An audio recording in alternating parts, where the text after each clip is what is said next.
Okay, word of the day is parenthetical. You're going to do these a lot in your script, so watch really carefully here. Typing an open parenthesis anywhere inside of a dialog block will automatically create a new parenthetical line. Parentheticals should be used to clarify ambiguous dialogue, describe brief actions or beats in the middle of a dialogue block, or if you can't afford a director and your actors are stupid. They aren't capitalized, and multiple thoughts in one parenthetical are separated by a semicolon. Just hit enter to return to dialogue. Now, that went so fast and they showed so much so quick. We're actually going to watch that twice.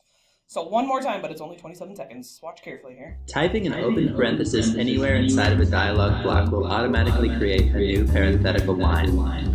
Parentheticals should be used to clarify ambiguous dialogue, describe brief actions or beats in the middle of a dialogue block, or if you can't afford a director and your actors are stupid. They aren't capitalized, and multiple thoughts in one parenthetical are separated by a semicolon. So let's break that down just a tiny bit more, but they really are very simple. So these are when you have instructions for the actors. That's a parenthetical. Everybody say it one more time. Parenthetical. Here we go. Parenthetical. Yeah. So see the picture? I screenshotted that from my practice script. So I have a character, Dwight. He says, I'm going to get Jim if it's the last thing I do. And then I wanted him to do stuff, the actor. So I type a parenthesis. And as soon as you type a parenthesis on writer duet, it's going to realize, oh, this is a parenthetical. So it will format it for you correctly. And I wanted Dwight to do two things. I wanted him to look disgusted at the thought of Jim, but I also wanted him to continue cutting up pickles for his sandwich. So if you have multiple things you want an actor to do, put a semicolon in between the different things. And guys, your parentheticals, like, you can do a lot in them. You can do a little. Like, your parenthetical could be as short as just laughs. It could be one word. Sometimes, though, like if you have a costume change, or if you have a lighting change, or a sound effect, like, you could put a lot in a parenthetical, you could put a little in a parenthetical. So look at examples. It's in parentheses. These are, remember, directions for the actors. They're supposed to be short. So guys, don't do complete sentences with a parenthetical. Do not do complete sentences unless you have a lot to say.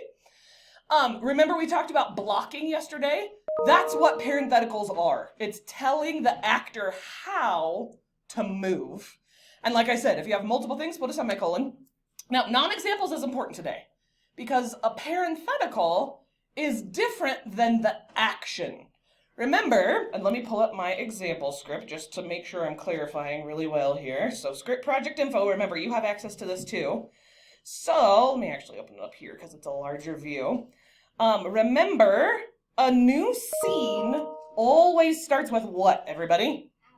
Nope, almost though. New scene always starts with slug line, good. And then it's followed by action, and then you have the actor saying and doing stuff.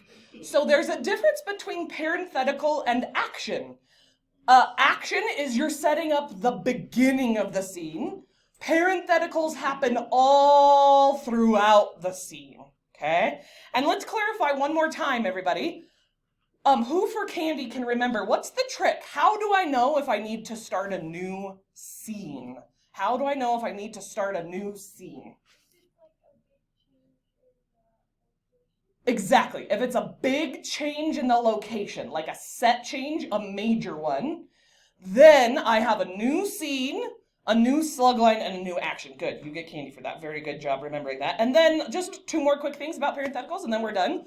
So look in the first sentence, everybody. I did this with last year's creative writers. Matt, screen facing forward, bud. Look at that sentence. So we just randomly came up with this. I was like, shout out a name, and somebody shouted out John. And then I said, okay, somebody tell me something John could say. So John shouted, that's not my lunch. And then I said, somebody shout out something random John could do. Somebody said, he throws a chair. And somebody else said, he eats soup. So those were the parentheticals. I love that juxtaposition of you're throwing a chair and then eating soup right after. I think that's hilarious. So, but that's, right, like you're just making it up as you go along. And then the last important thing you need to know is that second sentence. Parentheticals can happen wherever you need them. You can interrupt dialogue, smack dab in the middle. If you need to interrupt dialogue, put it right in the middle. If you want to have it at the beginning, great, put it at the beginning. It can happen at the end. So just like the first sentence, Go ahead and do that same thing in your you try box, everybody. Come up with a name, come up with something random they say, come up with a random action that they can do that you put in a parenthetical. Does anyone have questions about parentheticals? Hopefully it's clear, but definitely ask questions if I can clarify anything.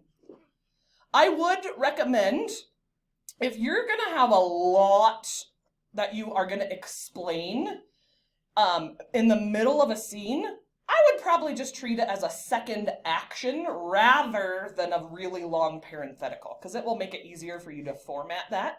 So if in the middle of the scene you need to like explain like a huge like costume change or something, if it's going to be really long, just treat it as an action instead of a parenthetical.